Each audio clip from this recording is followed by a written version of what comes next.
Video kali ini kayaknya agak rumit ya, karena kita akan membahas tentang sebuah metodologi yang biasa digunakan sebagai dasar riset para ilmuwan. Tapi kita coba untuk belajar ini ya. Berawal dari kisah seorang teman yang datang ke rumah, dia main dengan rasa penasarannya terhadap peristiwa Isra Mi'raj Rasulullah. Dia seorang ahli matematika, dia seorang terpelajar, yang secara otomatis logikanya itu tidak mudah menerima sesuatu begitu saja. Tentu saja dia juga sudah menonton beberapa tayangan YouTube, baca-baca artikel ilmiah, baik itu dari sudut pandang sains ataupun sudut pandang spiritualitas. Tapi batinnya itu seakan-akan ingin menanyakan itu ke saya. Barangkali ada sudut pandang lain untuk menjelaskan peristiwa-peristiwa yang Rasulullah lihat atau pemandangan yang beliau saksikan selama Isra Mi'raj itu.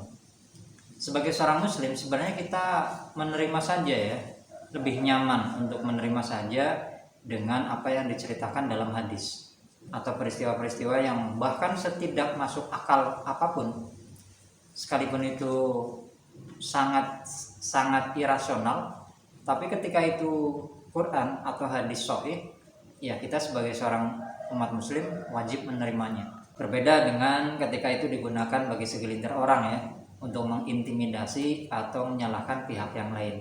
Itu beda konteks. Kebetulan beberapa bulan ke belakang sebelum teman saya datang itu, saya memang sedang memikirkan satu model baru atau teori baru. Mungkin itu halusinasi saja. Tapi akan saya jelaskan di video kali ini dengan judul konsepsi waktu ketiga. Kenapa disebut konsepsi waktu ketiga? Karena model atau teori ruang dan waktu itu setidaknya ada dua. Dari Newton untuk ruang waktu materi mutlak, dan dari Einstein tentang ruang waktu relatif untuk energi dengan rumus cetarnya E sama dengan mc kuadrat. Mengapa kita butuh model atau teori baru untuk melihat atau menjelaskan sebuah fenomena? Kalau kita tahu bahwa model atau teori yang kita pelajari selama sekolah itu hanyalah retorika atau bahasa untuk mengkomunikasikan beberapa fenomena dalam satu kelompok. Makanya ketika Einstein merumuskan kecepatan cahaya, itu menggugurkan teorinya Newton tentang ruang waktu materi mutlak. Bukan berarti rumusnya Newton itu tidak berlaku lagi, bukan. Itu berlaku, tapi hanya untuk fenomena-fenomena dalam satu kelompok. Apa itu? Yaitu ruang materi mutlak yang tidak bisa berubah. Sedangkan ketika ada benda yang bergerak dengan kecepatan cahaya, rumusnya Newton ini tidak berlaku lagi, harus menggunakan model atau teori yang baru. Nah, Einstein menggunakan teori E sama dengan mc kuadrat. Einstein sendiri itu juga hanya mengamati dalam beberapa fenomena di satu kelompok, tapi tidak bisa untuk mengamati realitas yang lebih luas. Einstein menyadari bahwa kecepatan cahaya di antariksa, di alam semesta ini masih terlampau kecil, masih terhitung lambat. Tapi dia mengatakan bahwa tidak ada kecepatan yang lebih cepat daripada kecepatan cahaya.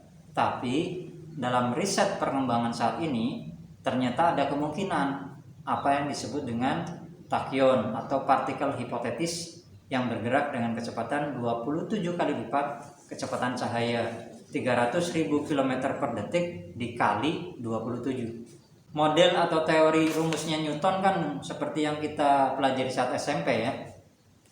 Untuk mencari T, waktu tempuh, itu hasil bagi dari S, jarak tempuh, dan dibagi kecepatan atau velocity ya, V.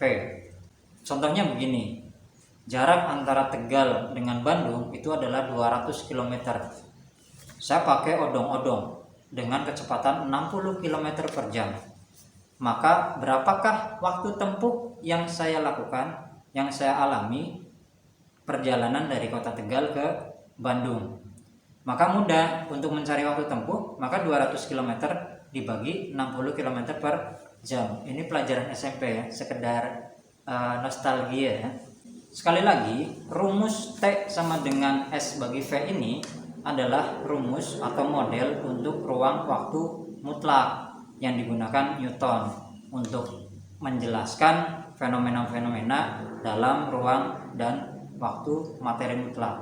Maksudnya ruang waktu materi mutlak itu bagaimana? Bahwa jarak yang 200 km ini ya tetap 200 km, tidak bisa menyusut atau bahkan mengecil atau bahkan hilang, itu tidak bisa.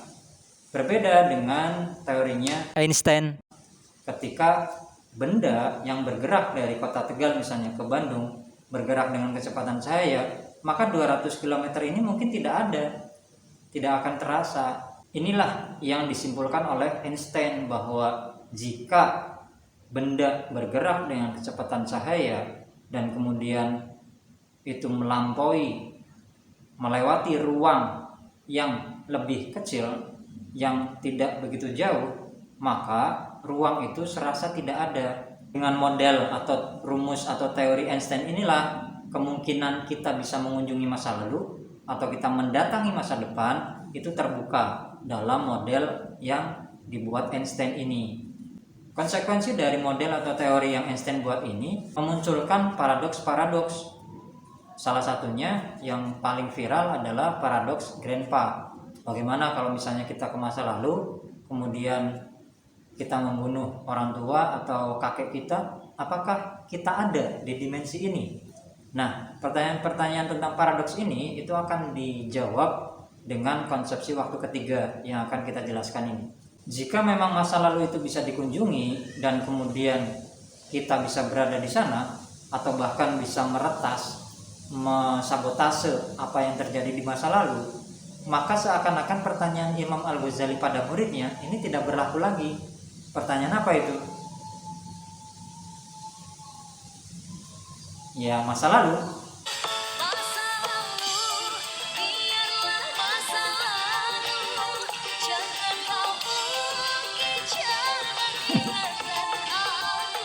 Kemudian simbol. Jika Newton dengan model atau teori ruang waktu materi mutlak disimbolkan dengan rel kereta waktu yang bergerak linier, lurus dari awal sampai akhir, dan dari akhir ini tidak bisa kembali ke belakang, maka pengibaratan atau simbol dari ruang waktu relatif untuk energi versi Einstein ini adalah angka 8 yang berbaring, atau kita menyebutnya sebagai infinite, kekekalan atau keabadian. Lalu bagaimana mekanisme atau penjelasan model atau teori konsepsi waktu ketiga ini? Dari penjelasan yang sudah saya lakukan ini, teman-teman mungkin sudah ada gambaran ya, bahwa konsepsi waktu pertama atau model teori waktu pertama adalah teori dari Newton. S dibagi V akan menghasilkan T atau waktu tempuh. Sedangkan model atau teori atau konsepsi waktu kedua itu dari Einstein. Energi sama dengan M massa dikali kecepatan cahaya dikuadratkan. Sekali lagi, dengan teorinya Einstein, ketika ada benda yang melaju dengan kecepatan cahaya bahkan dikuadratkan, untuk mengelilingi alam semesta yang luas ini termasuk masih sangat lambat. Maka konsepsi ketiga ini diteorikan sebagai C consciousness sama dengan E energi yang tadi dirumuskan oleh Einstein dikalikan dengan tachyon dikuadratkan. Sebelum ke penjelasan simbol-simbol C, E, dan T tadi, tachyon, konsepsi waktu ketiga ini mengandaikan, menggambarkan bahwa jika dengan rumusnya Einstein kita bisa ke masa lalu dan ke masa depan, maka dengan rumusan ketiga ini, teori ketiga ini, model konsepsi waktu ketiga ini, kita bukan hanya bisa ke masa lalu dan ke masa depan, tapi kita bisa melihat bahwa semua periodisasi waktu, semua peradaban seperti yang saya jelaskan di video sebelumnya, baik itu lahir ataupun batin, baik itu fisik atau non fisik, itu dalam satu kehidupan secara serentak atau satu kesatuan yang sedang berjalan bersamaan. Maksudnya begini, kita akan percaya dalam umat muslim, dalam agama Islam, kita percaya bahwa sebelum kita dilahirkan, kita ada ruh yang ditiupkan pada janin. Ruh yang ditiupkan pada janin saat ini itu juga sedang hidup. Ruh kita yang dalam bentuk janin itu sedang ada dalam perut ibu kita dalam waktu yang berbeda. Kita waktu kecil, kita saat ini, kita ketika nanti mati, Di alam kubur, di surga dan neraka, semua sedang berjalan bersamaan. Kita saat ini sudah ada di surga dan sudah ada juga di neraka. Kok bisa begitu? Inilah konsekuensi dari konsepsi waktu ketiga. Tidak ada masa depan, tidak ada masa lalu, tidak ada kata setelah, dan tidak ada kata sebelum. Penjelasannya begini. C, consciousness, kesadaran, adalah hasil perkalian dari energi dikalikan tachyon, kecepatan cahaya yang 27 kali lipat tadi, dikuadratkan.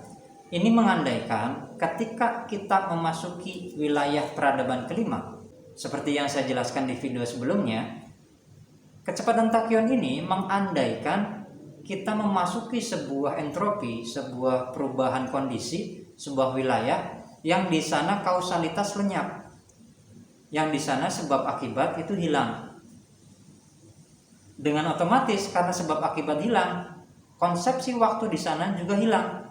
Dalam arti singkat, kita bisa melihat semua kehidupan, mulai dari yang sangat kecil sampai yang sangat besar, alam semesta dalam apapun bentuknya, baik itu fisik ataupun non fisik, metafisik, itu semua ada dan terlibat dalam kesatuan waktu itu, tanda kutip ya. Semua yang hidup, apapun itu, mau malaikat, jin, manusia, tumbuhan, binatang air, binatang udara, binatang dalam bumi, yang dari masa lalu dan dari masa depan, itu semuanya sudah dan sedang terjadi dalam kesatuan kesadaran tadi. Ini mungkin yang menjadikan logis penjelasan bahwa ketika Rasulullah Isra Mi'raj, beliau itu melihat Nabi Musa ketika sholat di atas makomnya.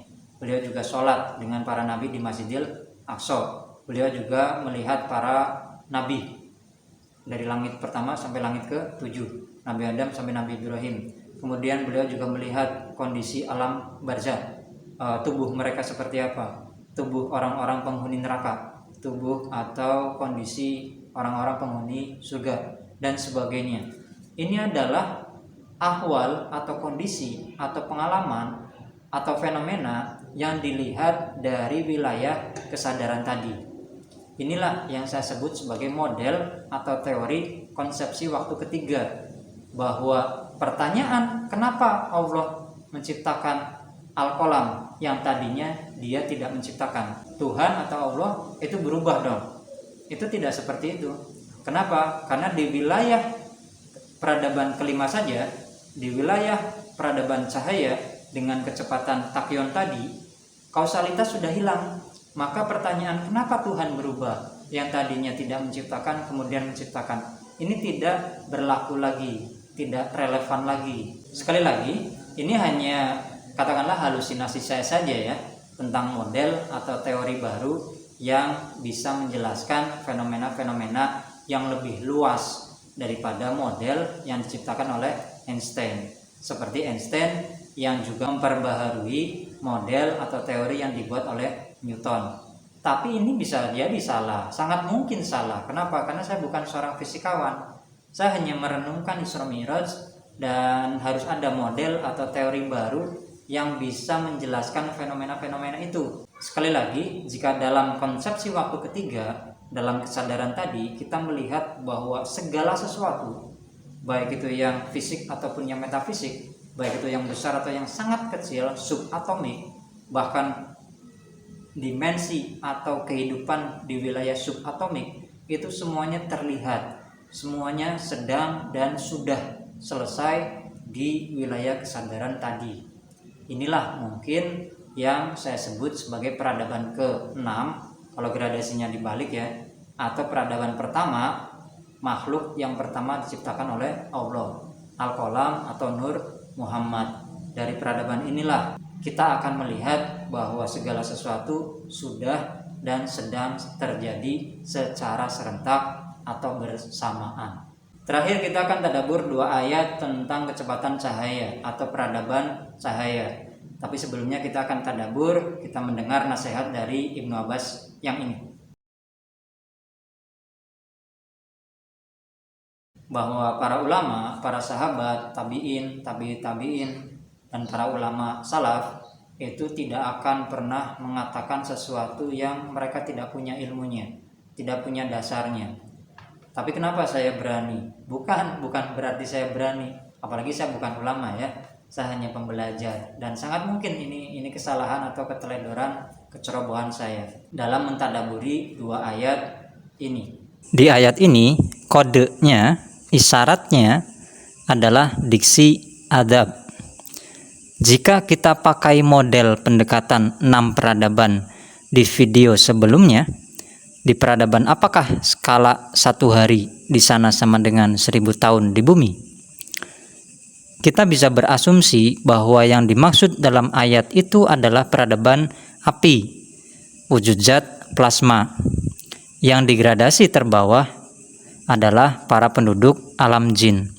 Dan ini menjadi logis jika usia jin katanya ribuan tahun. Diksi neraka juga sama dengan diksi wujud zat plasma asal mula jin, yaitu nar. Selanjutnya di ayat ini, diksi ta'ruju dalam ayat itu lebih tepatnya bukan naik, tapi singgah, berhenti sejenak atau mengunjungi. Ruh dan malaikat di peradaban cahaya 1 hari di sana sama dengan 50.000 tahun lebih ukuran waktu bumi atau peradaban wujud zat padat.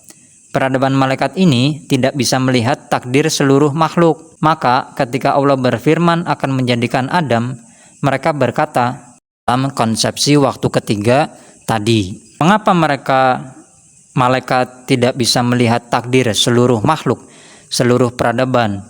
Sebab mereka berbeda dengan peradaban sebelum cahaya atau al-qalam, yang dalam peradaban ini konsepsi ruang dan waktu itu lenyap di dalamnya. Ya, itulah sedikit mungkin penjelasan atau tadabur ya, atau halusinasi dari model dan teori baru untuk menjelaskan Isra Mi'raj, menjelaskan ruang dan waktu dalam skup yang lebih besar atau sangat luas. Sekali lagi itu hanya cerita saja, hanya diskusi saja yang mungkin sangat salah, dan akan saya revisi tentu saja jika memang ada konfirmasi atau klarifikasi dari para fisikawan yang meriset tentang itu. Bisa sel medeni ngopi di situ.